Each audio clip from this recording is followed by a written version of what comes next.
Bismillahirrahmanirrahim. Let us start with the lecture. These slides are prepared by Fahad Ali Shifa but modified by me. Let us start. First of all, we will discuss about the CLO course learning outcome list and generally explain the energy principle. We will cover this topic in this lecture. Then main sources of energy. And this is about the CLO2. The topics covered in CLO2 are introduction to energy and related parameters, energy related parameters, and it's important. Then we will discuss in next few lectures about the sources, conventional sources of energy, and then renewables, and 2 weeks, almost 2 to 3 weeks. Then alternate energy sources, 2 weeks. So this is about CLO1. तो CLO1 में हमने ये चीज़ें discuss करनी है. तो आज के जो लेक्चर में डिस्कस करेंगे, today we will discuss about energy. What is energy? What are the types of energy? And with respect to Pakistan, what is the energy policy of Pakistan? An energy mix of Pakistan, etc., etc. Today we will cover this in this lecture, inshallah. So let us start. First, what is energy? ये आप सब लोगों को पता होगा कि energy क्या होता है. ये हम बचपन से पढ़ते आ रहे हैं, मैट्रिक से, FSC, इवन के 8th क्लास से. So the ability to do work, perform work. For example, if we have a block of mass m 1 kg and we want to move this block from this position to this position 1 meter, 1 kg, and if we apply a force of 1 Newton, then what will be the work done? This is for you guys. So ability to perform work comes in many forms. For example, heat, light, and height. For example, in case of height, gravitational and potential energy when we lift. For example, a mass from here to here, height is 1 meter, and we lift something lift, then there is a potential energy due to the height. Next is the energy, higher energy consumption, and indicator of prospering country. हर एक मुल्क की होती है per capita consumption. For example, the per capita consumption of USA, UK, and Pakistan. Higher the consumption, higher the prosperous, more prosperous. How higher in industrialization and commercialization means higher demand for manpower, higher employment rate, and higher per capita income where higher energy consumption. So all these things are related to each other. Higher energy consumption means more industrialization and commercialization and more prosperous country. At the end, the nutshell, if a country has a higher energy consumption, it must be prosperous. Every country has a per capita consumption.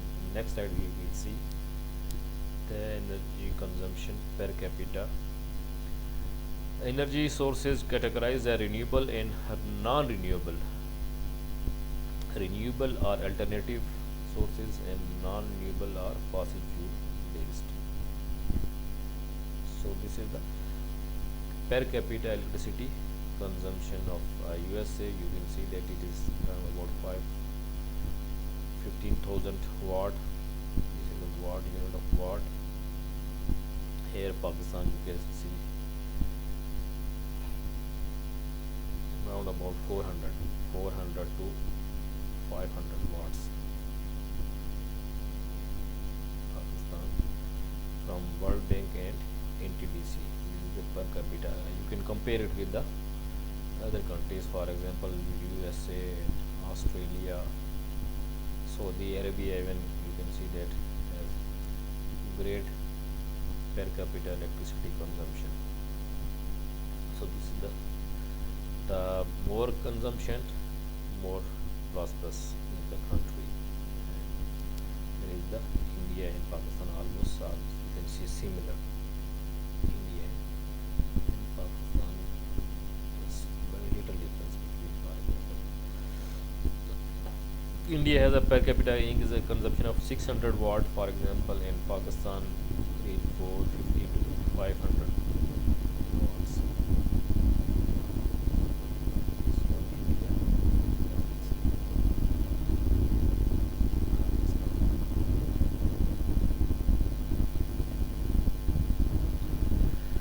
Energy use per capita, for example, in this case, India is 614 and Pakistan 482. And look at the other countries, USA, Russia. तो per capita आप देखेंगे कितना gap है पाकिस्तान में और बाकी। Pakistan India आप समझ के सिमिलर है, लेकिन बाकी इसमें कितना गैप। हम इसको अपनी पर कैपिटा कंजम्पशन जितनी इंक्रीज़ करेंगे इतनी हमारा कंट्री प्रॉस्पर होगा, इंडस्ट्रियलाइजेशन ज़्यादा होगी, लोगों को जॉब्स मिलेंगी, तो एनर्जी कंजम्पशन हमारी काफ़ी कम है। Energy consumption in Pakistan total हम कह सकते हैं 992.33 billion kilo watt hour per year. The most important major in the energy balance of Pakistan total consumption and 426 kilo watt hour. ये हमने लिया था, इस रेफरेंस से लिया। ये वेरी कर सकती है, कहीं पे देखें 426 है, यहाँ पे 482 है, तो इसमें दोनों में डेटा किस डेट को लिया गया है उसके लिहाज से ये वेरी कर रहा होता है। आप कह सकते हैं कि 500 किलो वाट आवर आपकी कंजम्पशन है, per capita consumption Pakistan. Next is the energy balance, different types of energy, you know, the electricity and then crude oil based production, natural gas है। in electricity unit is kilowatt hour and in crude oil में हम कह सकते हैं कि barrel। two types units होती हैं इसकी, USA का होगा different है और UK का थोड़ा different।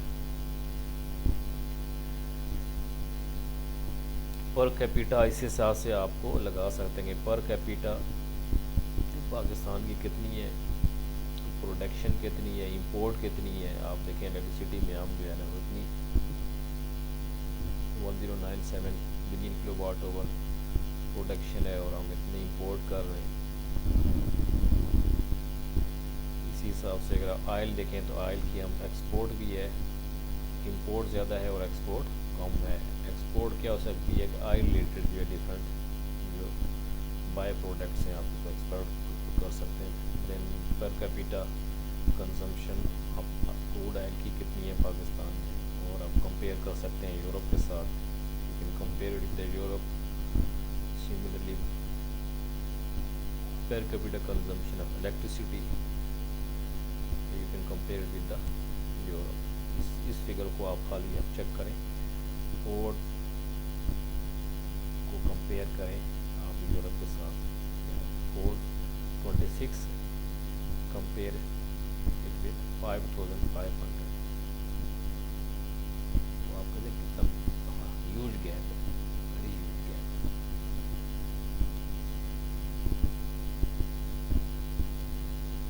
ये गैप आप कह सकते हैं बहुत ही बड़ा आपका डिफरेंस है। सिमिलरली नेचुरल गैस में आप सकते हैं कि क्यूबिक मीटर में, यहाँ पे इसका बैरल में है, आप उसको रिप्रेजेंट करते हैं इसको क्यूबिक मीटर में कि कितनी आपकी कंजम्पशन कितनी हो रही है, आपकी प्रोडक्शन कितनी है, इंपोर्ट कितनी है। तो ये टोटल आपकी ये जो है आपको डायग्राम आपको एनर्जी बैलेंस ऑफ पाकिस्तान का आपको दे सकती है कि पाकिस्तान का आपकी ओवरऑल पिक्चर आपको पता चल जाती है कि आपकी क्या पाकिस्तान में एनर्जी बैलेंस क्या है। तो energy mix of Pakistan, for example इस केस में अगर आप देखें, थर्मल है 21, कोल एंड नेचुरल गैस, इन तीनों को आप अगर कैटेगराइज करें ये एक टाइप ऑफ थर्मल ही है। कोल है, थर्मल है, ये एक टाइप इसको आप कह सकते हैं। ये आप 12 प्लस 21 एंड 29, तो ये आपका रफली बन जाता है 63% थर्मल आपको कह सकते हैं। ये टाइप ऑफ थर्मल सारी आपको कह सकते हैं कि एक ही टाइप है। देन रिमेनिंग आपका आप हाइड्रो आ गया 28%, ठीक है, type of renewable. Then wind 3.59%, solar है 1.16% एंड न्यूक्लियर 3.88%। अब रिसेंटली पाकिस्तान में जो है ना वो न्यूक्लियर के प्लांट लग रहे हैं, तकरीबन कराची में लग रहा है, उसमें भी 1000 मेगावाट तक आप न्यूक्लियर प्लांट है, दो साल तक कंप्लीट हो जाएगा। इसके बाद सोलर के प्लांट्स हैं, विंड के लग रहे हैं। तो इसको हमने गवर्नमेंट की न्यू जो पॉलिसी है, what is the policy of energy policy, ये रिप्रेजेंट कर रहा होता है आपकी पॉलिसी को, what is the policy of that country, ठीक है, policy.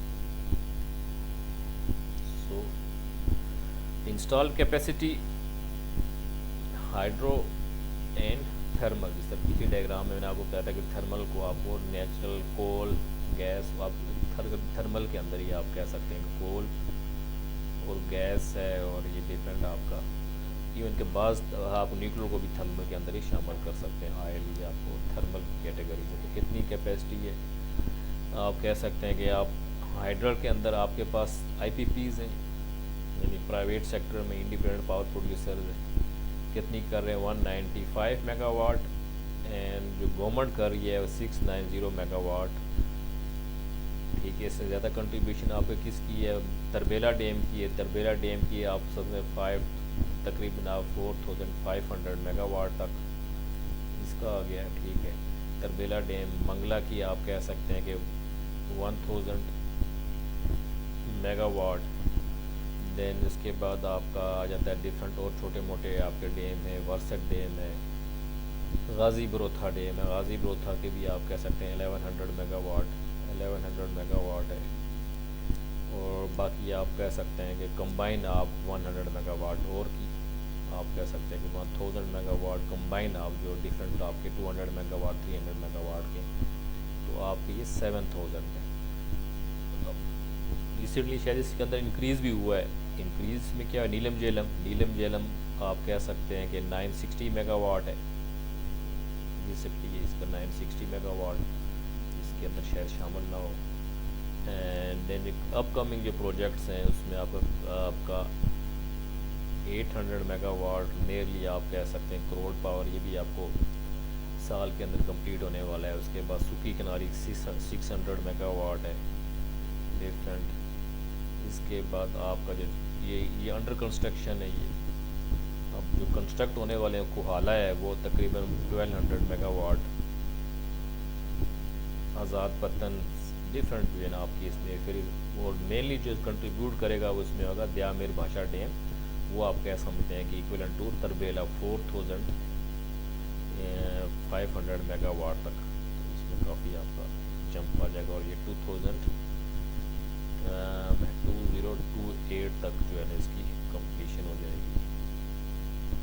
These are the install capacity है हाइडल और थर्मल। हाइडल की तरफ जो है वो काफ़ी फोकस जा रहा है न्यू पॉलिसी के तहत, और जब हम थर्मल से कम यूज़ करेंगे हाइडल की तरफ ज़्यादा जाएंगे।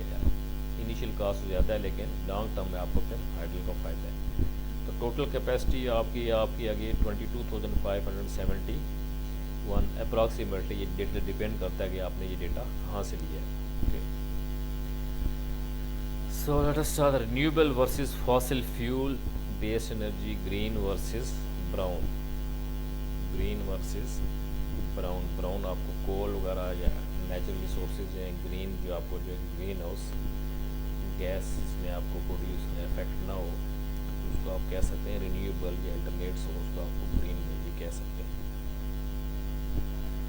So what is a renewable energy sources? Natural resources which replenishes to overcome resources depletion caused by usage and consumption, either through biological reproduction or recurring process in a finite amount of time in human scale. ठीक है,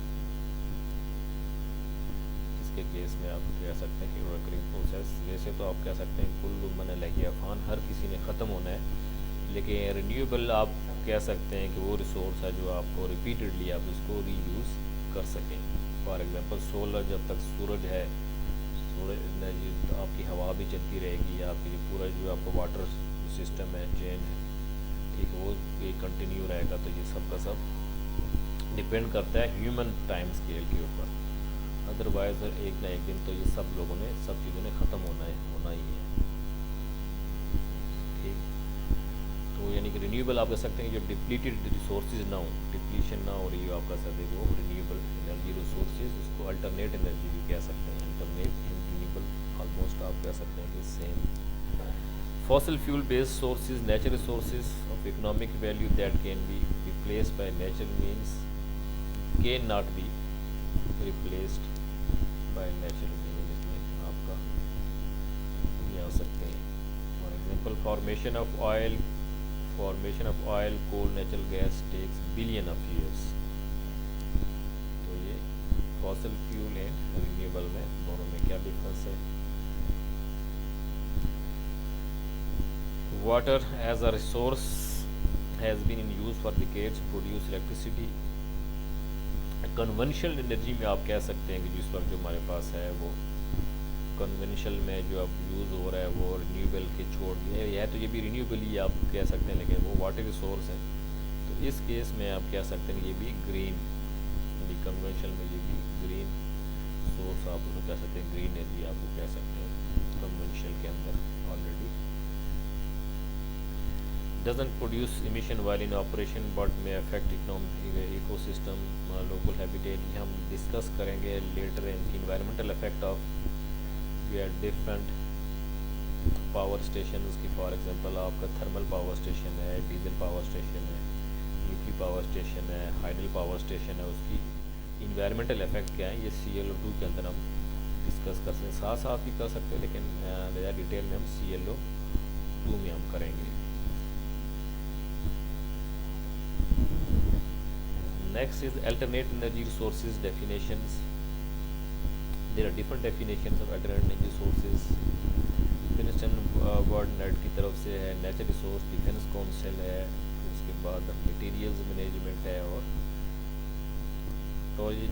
district council की तरफ से different types of आप कह सकते हैं कि ये alternate energy resources. There are 6 types of alternate energies हैं. अब सोलर है, थर्मल सोलर है, विंड है, हाइडल है, बायोमास है, जियोथर्मल है.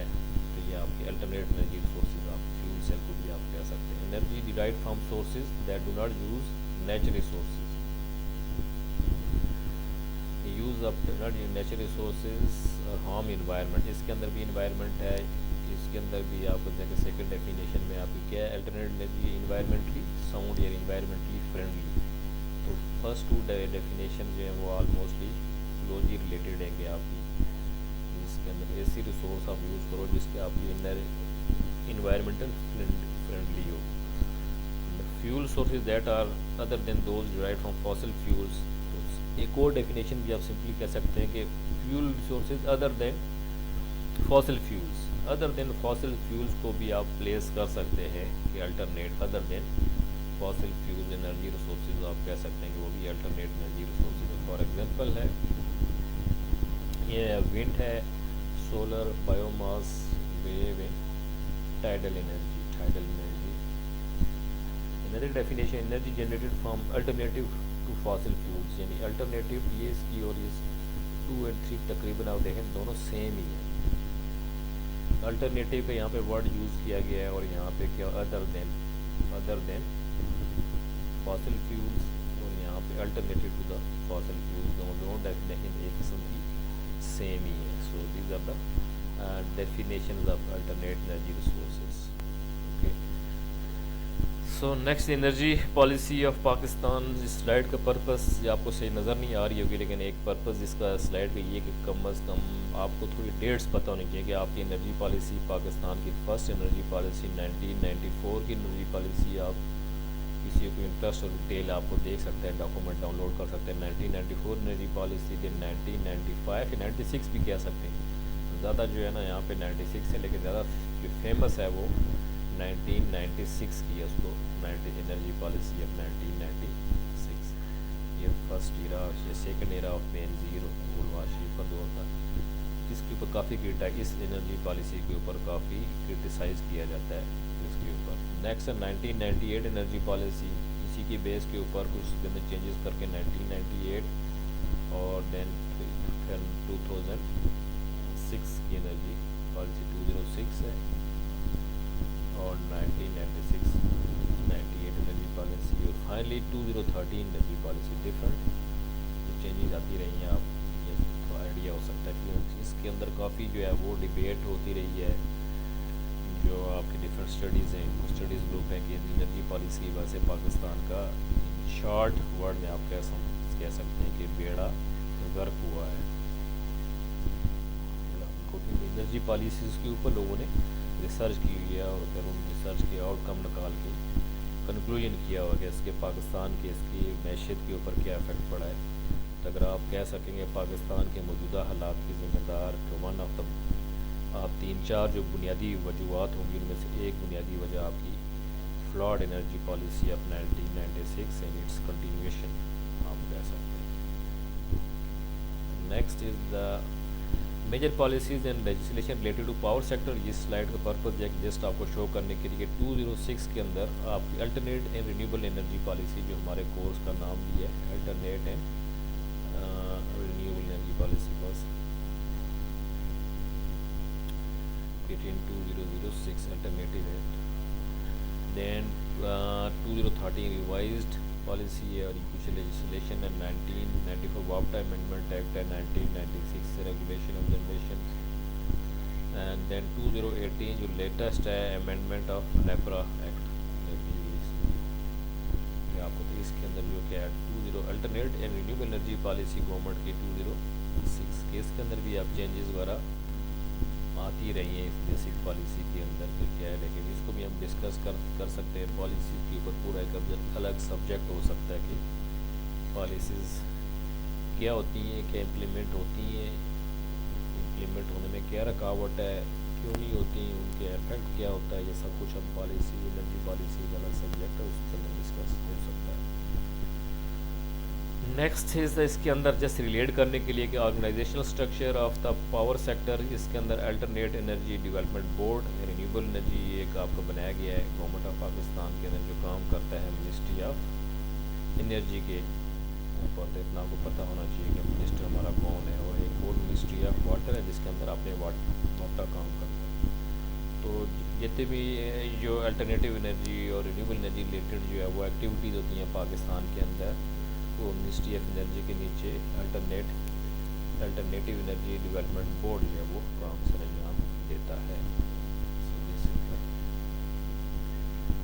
Next is the Pakistan to generate 60% of its electricity requirements domestically by 2030। Minister साहब कह रहे हैं 2000 August 13 latest Federal Minister of Energy Umar Ayub Ahmed said that the government has approved a new energy policy. A new energy policy, अब इसकी कोई ज़्यादा खदोखाल सामने नहीं है, to move towards renewable and alternative sources of energy by 2030. The country would be able to domestically generate 60% of electricity requirement. तो ये government की एक पॉलिसी है, लेकिन ये पॉलिसी की इम्प्लीमेंटेशन के अंदर मसला होगा। इस पर अभी भी लोग कह सकते हैं कि इम्प्लीमेंटेशन हो सकती है, नहीं होगी, ये प्रॉब्लम क्या होंगे। इसको आपको फास्ट ट्रैक पे करने के लिए आपको क्या कुछ करना पड़ेगा, इन्वेस्टमेंट कहाँ से आएगी, पैसे कहाँ से आएंगे।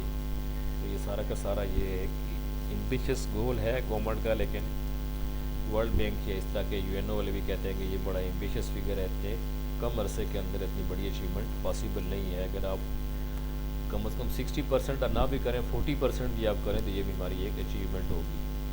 और इसके अंदर फिर क्या आ जाएंगे, आपका जो कोर्स है वो इम्पॉर्टेंट है कि क्यों आपका renewable and alternative source of energy.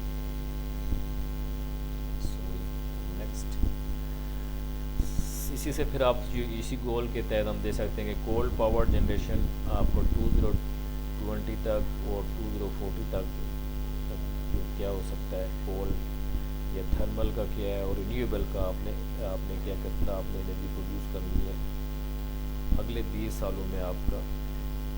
आपने इसमें ये इतना गैप आपने कवर करना है कि 3 गीगावाट से आपने 23 गीगावाट कैपेसिटी, और इस तरह 2 से 18 गीगावाट तक आपने रिन्यूएबल की। अगर हो गया तो फिर एनर्जी प्राइसेस पाकिस्तान में इस वक्त अगर आप देखें तो गवर्नमेंट की वो आपकी समझ लें कि 16 रुपीज़ है पर यूनिट है।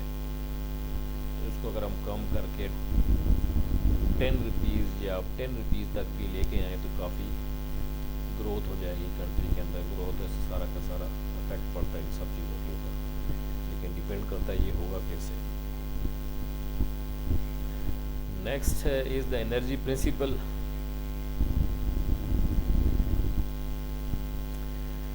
So simple, neither created nor destroyed, changes from one form to another form। ये हम पढ़ते रहें थ्रू आउट द कोर्स, ठीक है। From chemical energy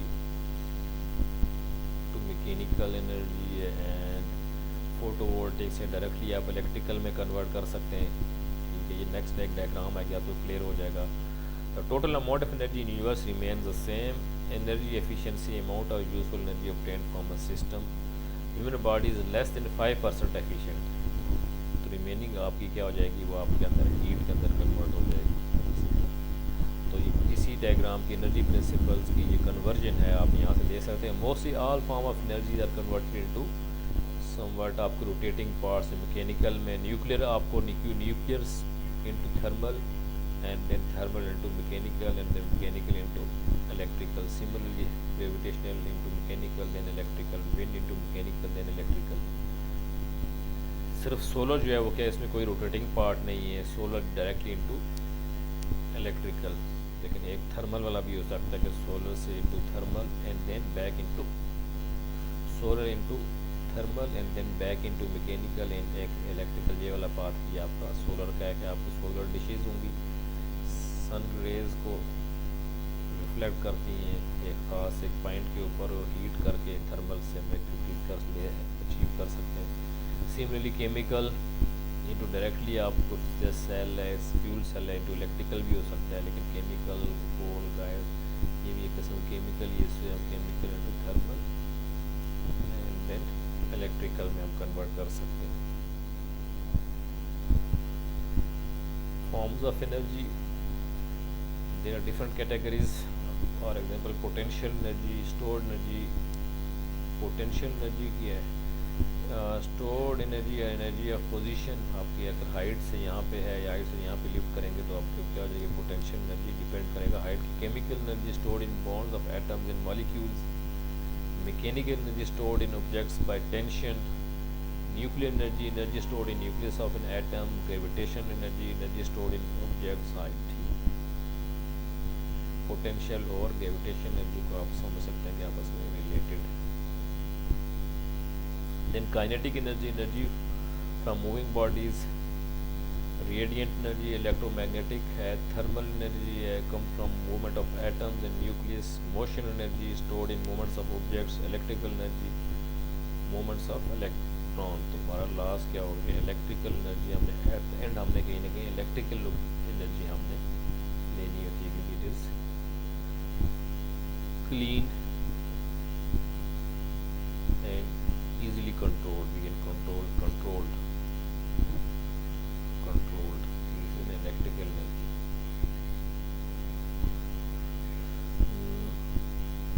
next is the energy classification। and there are the primary energy, secondary energy, final energy है, useful energy. Energy classification for example हम कह सकते हैं कि प्राइमरी एनर्जी द मेन आपकी raw source में कि आपको ऑयल है या गैस है, कोल रिजर्व्स हैं, वो आपकी प्राइमरी सोर्स ऑफ एनर्जी, इसको आप यूज़ नहीं कर रहे, उसको आप कन्वर्ट करते हैं तो secondary energy sources made from other energy sources, for example hydrogen and electricity, यानी कि आपकी प्राइमरी एनर्जी से आपने कन्वर्ट कर दिया। जैसे पिछले डायग्राम में आपने देखा था कि आपके यहाँ पे ब्लॉक था, उसको थर्मल में न्यूक्लियर टू थर्मल में, थर्मल टू डिफरेंट वो ब्लॉक्स में कन्वर्ट, तो वो आपका आ जाएगा electricity. Then final energy sources produce from primary या secondary energy that is directly consume by end users, e g. Electricity. ठीक है, यूजफुल एनर्जी क्या है कि जो आपको फाइनल एनर्जी के बाद जो आप जितनी एनर्जी आपके आफ्टर लॉसेज जो है, energy available to the consumer after last conversion के बाद आपको एनर्जी अवेलेबल है, आप कह सकते हैं useful energy. For example light, bulb, heat और इलेक्ट्रिक हीटर, यानी कि आपके घर के अंदर फाइनल एनर्जी आपके घर आ गया कि घर के अंदर आप यूज़ कर रहे हो, इलेक्ट्रिकल एनर्जी यूज़ कर रहे हो। ठीक, यहाँ पे इलेक्ट्रिकल एनर्जी आ गई, यहाँ पे अंदर आप डिफरेंट अप्लाइंसेस को लगाएं, लाइट बल्ब होगा, कहीं पे आपका हीटर होगा, तो ये आपका क्या हो जाएगा final energy, this is electrical energy and useful energy end devices. Concept of types of energy उस डायग्राम में इसी तरह से ये डायग्राम में इसी चीज़ को रिप्रेजेंट किया गया कि प्राइमरी एनर्जी लॉसेस होंगे, conversion loss, distribution losses, self consumption, different types of losses, the primary into secondary energy, then final and useful energy, ये हम डिस्कस कर चुके हैं। जैसे energy conversion chain.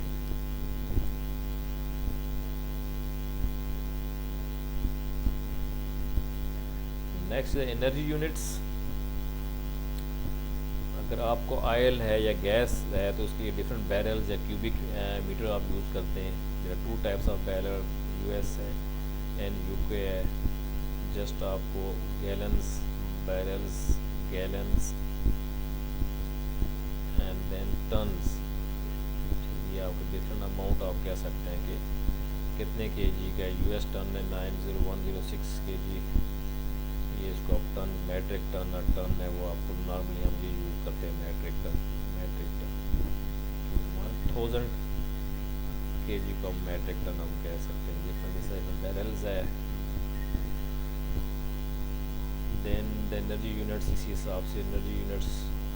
British thermal units measure of heat content of energy sources, quantity of heat required to raise temperature of 1 pound of liquid by 1 degree Fahrenheit.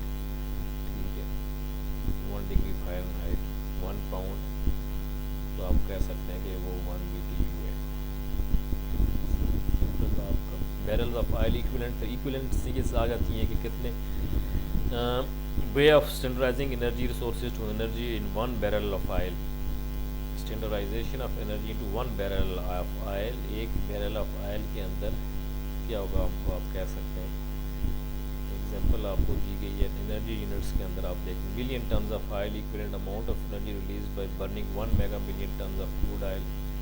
Turns of coal equivalent, यानी million tons of equivalent equivalency आ जाती है। ठीक है, turns of coal equivalent की उसकी energy कितनी होगी, कि इतने टन्स अगर ऑयल बर्न करेंगे तो कितनी एनर्जी होगी, इतने अगर टन्स कोल करेंगे तो उसकी इक्विवेलेंट एनर्जी कितनी होगी, आप सब कैलकुलेट कर सकते हैं इजीली। तो टेरा जूल्स है, terawatt hours. So BTU content of various fuels, ये आपका एक आप कह सकते हैं कि यहाँ से ये न्यूमेरिकल में यूज़ होगा, तो न्यूमेरिकल में आपको यहाँ से इस चार्ट से ये चार्ट यूज़ करके नेक्स्ट 2 न्यूमेरिकल्स हैं आप कैलकुलेट कर सकते हैं। Example 1.1 and 1.1 barrel of US produce crude oil 1 gallon, यानी सबको आपने BTU में कन्वर्ट किया होगा, गैलन को भी, everything is converted into BTU। Same gallon और क्यूबिक फीट आपको आपने BTU में कन्वर्ट किया, तो इसी एग्जांपल से आप इजी कैलकुलेट कर सकते हैं। For example house A has a natural gas furnace which used 300 cubic feet of natural gas for heating। House B जो है उसके अंदर एक हाउस ए है, हाउस बी जो है वो सेम होगा, has a furnace that Burns heating oil. Which use 586 gallons, 586 gallons है। इसमें सिंपल आपने क्या करना है कि दोनों को आपने, इसको क्यूबिक फीट को भी आपने BTU में करना है, कन्वर्ट करना है, और गैलन्स को भी आपने, इन गैलन्स को भी आपने BTU, British thermal unit, next पिछली प्रीवियस साइड कन्वर्ट करके दोनों को इक्वेट करना है कि कौन सी ज़्यादा है, तो आपको सिंपल पता चल जाएगा। जिस तरह इसमें कन्वर्जन चार्ट है, इसमें BTU में कर दिया है, ठीक है। कंक्लूजन क्या है, दोनों में आपने कंक्लूजन करके BTU में कन्वर्ट करके दोनों को आपस में कंपेयर कर लिया है। तो कंपेयर करने के बाद आप अंदाज़ा लगा सकते हैं कि किसमें ज़्यादा है। तो house A consume more energy for heating than house B. तो हाउस ए, ये हाउस ए है, देखें ज़्यादा कंज्यूम कर रहा है देन बी से। सिंपल कंसेप्ट क्या है, कन्वर्जन चार्ट जो पीछे है उससे आपने कन्वर्जन किया और ये आपने कैलकुलेट कर दिया। सिंपल सेकंड न्यूमेरिकल भी ऐसे ही है। You want to compare the price, इसमें हम प्राइस कंपेयर कर रहे हैं, एक ही बात है। Price of fuels for heating house A and house be on equal basis, ठीक है, equal basis. Natural gas cost 10.98 पर थाउजेंड है, इसमें 1000 का लफ्ज़ यूज किया गया है, ठीक। Cubic feet and heating oil cost 22.96 पर गैलन, यहाँ पे पर थाउजेंड और यहाँ पे पर गैलन दोनों को। Identify the cheaper option, cheaper option क्या है हमने देखना है इसके अंदर। दोनों में सोल्यूशन कन्वर्जन चार्ट्स के अंदर आपने 1 cubic feet of natural gas को आपने BTU में कन्वर्ट कर दिया, ठीक है। इसको फिर आपने 1000 के अंदर कन्वर्ट कर देंगे, ठीक है।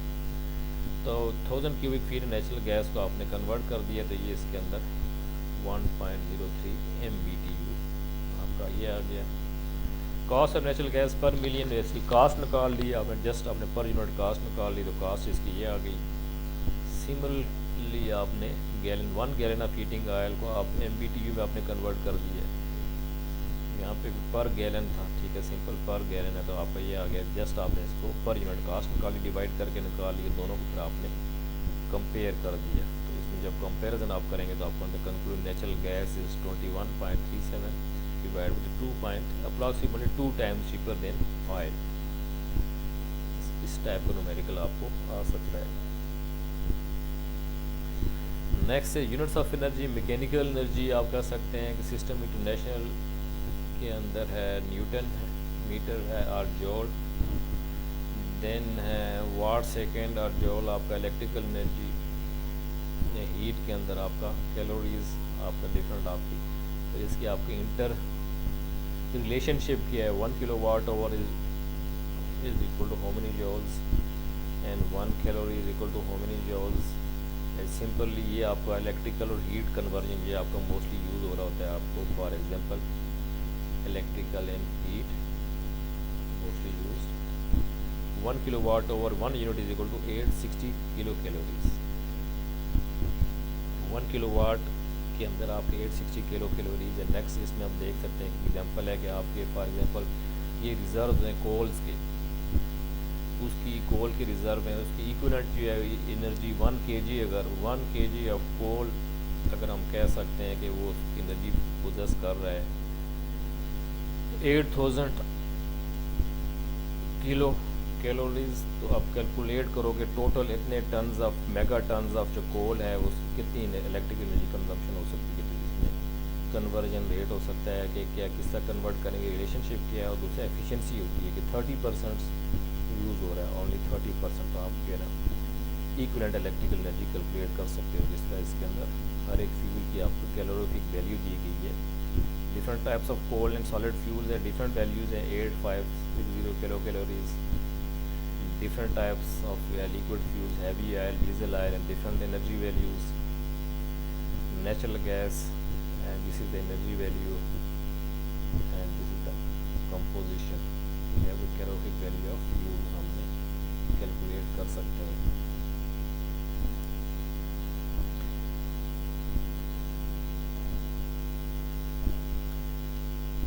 Next lecture we will discuss about the related terminologies inshallah.